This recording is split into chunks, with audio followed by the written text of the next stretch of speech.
আল্লাহ আমাদেরকে সুযোগও দিছেন, আবার সতর্ক করছেন। আবার সুযোগগুলাকে মূল্য দিয়া ভরা দিছেন। মূল্য নাও দিতে পারতেন, কেননা যুক্তি এটাই বলে। হ্যাঁ, বলে সারা দিন তো আমারটাই খাস, আবার তোকে কি দিমু? সারা দিন তো আমারটাই খাও, কি সারাদিন কাঠটা খান? হ্যাঁ, সারাদিন কাঠটা ব্যবহার করি, সারা দিন তো 24 ঘন্টা আল্লাহ সেবা দিতেছেন। এটার বিল নিলেই তো অনেক, ঠিক না? বিল যে নিতেছেন না, তাহলে আপনারা আবার কি দিব? যুক্তি তো বলে, হ্যাঁ, কত রেন্টার ফ্যামিলি তো দেখি, আবার জ্যাব খরচ দিমু কোত্থেকা? কি বলে না যে তোর এন্টার ফ্যামিলি তো সামলাই, আবার জ্যাব খরচও চাস? আল্লাহ তো বলতে পারতো যে বিল তো নেই না, সব সার্ভিস বিনা পয়সায়, আবার সওয়াব দিমু কেন? অথচ হাদিসে তো আছে, বুখারী শরীফে আছে, আর নাফখাতু আলা ইয়ালিহি সাদাকা। ইমাম বুখারী বাবুই বানছেন, কিতাবুল এলেমের ভিতরে এই বাব আছে, হাদিস আছে। পরিবার পরিজনের উপরে খরচা করাটাও সৎকার সওয়াব পায়। স্ত্রীর মুখে খানা উঠায়া দিলে এটাও নফল ইবাদতের সওয়াব পায়।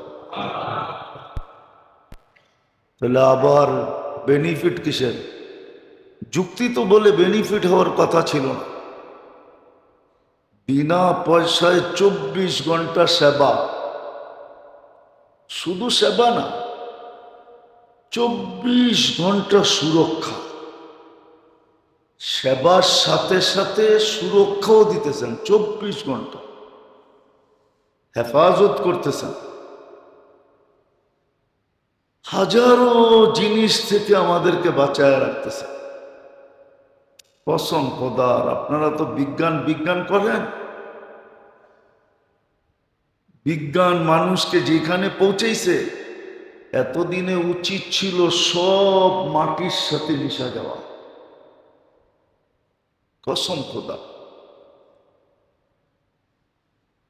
ফিতরতের থেকে বাহির হয়ে যাওয়ার কারণে আল্লাহ মানুষকে যে সিস্টেমের উপরে পয়দা করছেন, আর তার জীবনের জন্য যে সিস্টেম রাখছেন, ওই সিস্টেম থেকে বাহির হয়ে যাওয়ার কারণে উচিত ছিল এতদিনে দুনিয়াটা ধ্বংস হয়ে যাওয়া। শুধু জলবায়ু না পরিবর্তন হয়েছে, সব পরিবর্তন হয়ে মাটির সাথে মানুষ মিশা যাওয়ার কথা ছিল। শুধু আল্লাহ একটু দেখাইছেন যে জলবায়ুটা চেঞ্জ করে দিছে। এটা আমরাই করছি। দুনিয়া এখন স্বীকার করে যে প্রযুক্তির কারণে, টেকনোলজির কারণে দুনিয়া জলবায়ু বিনষ্ট হয়ে গেছে, মাটির সাথে মিশা যাওয়ার কথা। কেননা ফিতরতের উপরে তো মানুষ নাই, যেই সিস্টেমের উপর আল্লাহ তৈরি করছেন, যেই সিস্টেমের উপরে মানুষ তৈরি করছেন। হ্যাঁ, আমাদের আসবাবপত্র, বর্তন সর্তন সব চেঞ্জ হয়ে গেছে। আগে 3 ধরনের বর্তন ছিল, আসবাবপত্র ছিল, বর্তন, হাড়ি পাতিল 3 ধরনের ছিল, গ্লাস গুলাস 3 ধরনের। প্রথম ছিল মাটি, তারপরে ছিল তামা, তারপরে ছিল পিতল। এই তিনটেই ছিল, এই তিনটাই ছিল, আর ছিল না। এই অ্যালুমিনিয়াম সেলমোনিয়াম স্টিল সিস্টিল, হ্যাঁ, কাঁচ কুচ ছিল না। ও আরেকটা ছিল কাঠের, কি, এই 4 ধরনের ছিল, 4 ধরনের ছিল। তখন মানুষের শারীরিক অবস্থা যেরকম ছিল, আজকের থেকে 100 গুণ বেশি শারীরিক অবস্থা উন্নত ছিল। শারীরিক অবস্থা উন্নত ছিল, রোগ ব্যাধির মাত্রা খুব কম ছিল, মাত্রা খুব কম ছিল। জটিল রোগে মানুষ ভুগতেন কম, জটিল রোগ ছিল না। হ্যাঁ,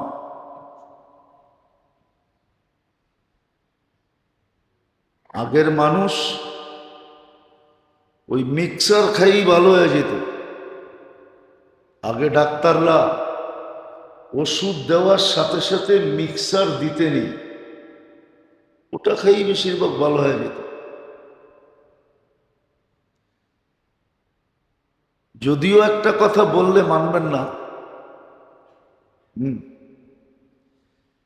যদিও গরিবদের সাথে আল্লাহর ব্যবহার বড় ভালো, বড়, কিন্তু গরিবরা সবচেয়ে বড় হতভাগা। গরিবদের সাথে আল্লাহর ব্যবহার বড় কি বলবো, জটিল রোগে গরিব আক্রান্ত খুব কম,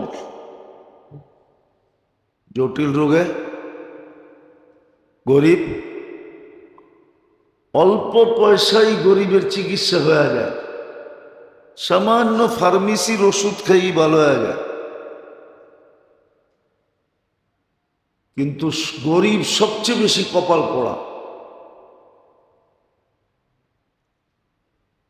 সবচেয়ে নামাজ কম পড়ে গরিবরা, রোজাও কম রাখে। রাখবেন না, হিসাব করে দেখেন। অথচ ওর জন্য কিছু ছিল না, ওর জন্য ছিল শুধু নামাজ, শুধু রোজা, হজ নাই, জাকাতও নাই। ইসলাম তো মাতৃকোলে মিলা গেছে, আসতে দেরি, ইমান ভিতরে পুশ করে দিতে দেরি হয় না।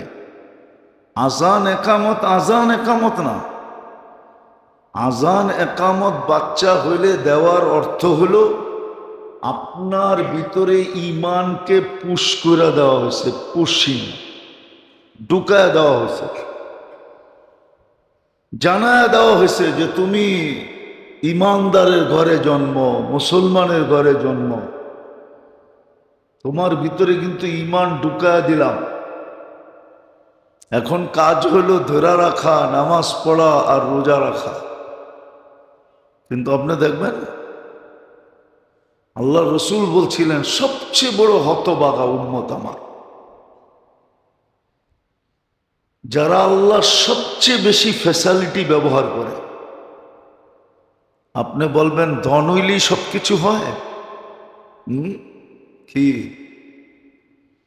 একদিন না কাহিনী শুনাইছিলাম যে ওর মা বাপ ওরে একটা গাধা বানাইছে, লেখায়া পড়ায়া একটা গাধা বানাইছে। কর্মচারীরা দুপুরে খাইতে বৈশা আলোচনা করতেছে, আমাগো সারে খালি ব্যাগটা লয়া লয়া ঘরে পিস পিস, আর সব কিছু আমাগো ম্যাডমে করে, টাকা ওর, পয়সা ওর, সব ওর, কিন্তু সব করে কে? কি? আর ও পিছে পিছে বিলার মতো কি লয়া, ভ্যানিটি ব্যাগটা পর্যন্ত ওরে দিছে, তুই ল।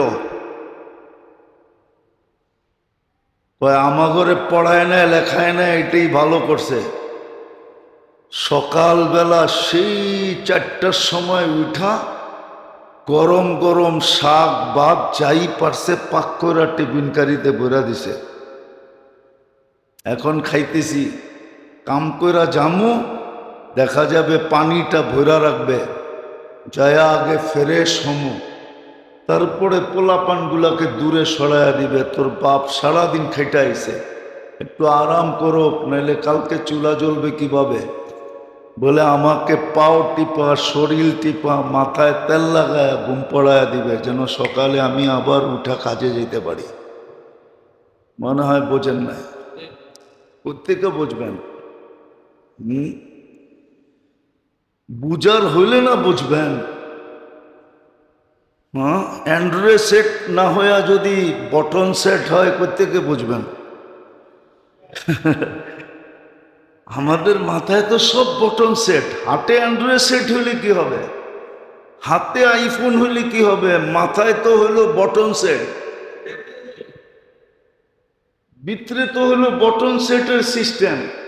করতে বুঝবেন আমার কথা, ভালো মতো অ্যানালাইসিস করেন, চিন্তা করেন, বুঝে আসবে।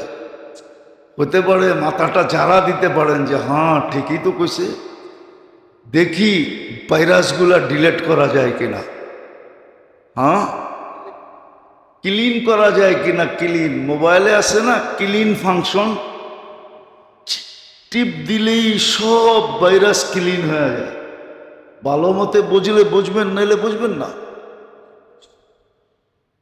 ওয়াশ ক্লিন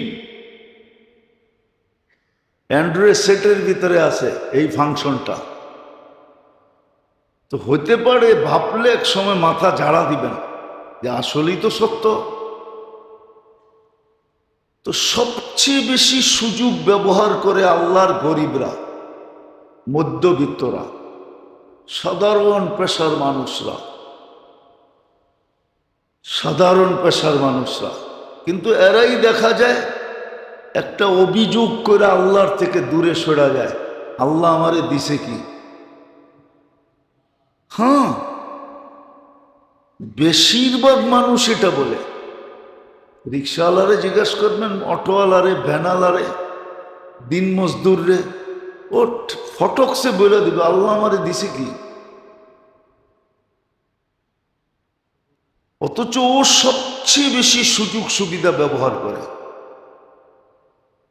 ও যা খায়া হজম করে, কসম খোদার, ওই সিস্টেমটা যদি বিক্রি করা যেত, তাহলে আপনি দেখতে পারতেন যে বড় লোকরা ওই সিস্টেমটা কয় টাকা দিয়ে কিনা নেয়। ও বলবে আমি এত চেক করে খাই, পানি জাপানতে এই না পান করে কোত্থেকা। ওদিন না বললাম সাকুরা পানির দাম কত, ও জাপান থেকে পানি এই না খায়, জাপান থেকে। তারপরও বৎসরে 2-4-10 বার ফুড প্রয়োজন হয় কি। অথচ আপনি চা পান তা খান, ঠিক না? হ্যাঁ, কি রোডের পাশে যে ছোলা বেচে, ছোলা, একটু গুগলে দিয়া জিজ্ঞাসা করেন যে এই ছোলা খাওয়া যায় কিনা, তো সারা দুনিয়ার থেকে দেখবেন কয়েক কোটি মন্তব্য আসছে যে খাবি আর মরবি। কিন্তু আপনি তো খায়া হজম করে ফেলতেছেন। সারা দিনের দুলা, সারা দিনের বালু, ঠিক না? মাঝে মাঝে গুলিস্তান দিয়া গেলে দেখা যায় শরবত বেচে। হ্যাঁ হ্যাঁ, তওবা তওবা তওবা। অথচ গরিবদেরকে আল্লাহ সবচেয়ে বেশি সেবা দিতেছেন, কিন্তু ও সবচেয়ে বড় কি অকৃতজ্ঞ। অকৃতজ্ঞ সবচেয়ে বেশি দিনের থেকে দূরে। সেবাও দিলেন, দায়িত্ব কম দিলেন। কি দায়িত্ব কম দিলেন। 500 বছর আগে জান্নাতে যাওয়ার ঘোষণাও দিলেন। আবার দুনিয়ার নেয়ামত যে ভোগ করতে পারে নাই, এটাকে ভোগ করার জন্য 500 বৎসর বেশিও দিবেন। ধনীরা 500 বৎসর পরে যাবে। তো আল্লাহ আমাদেরকে সতর্ক করেন, আবার কি সুযোগও দেন।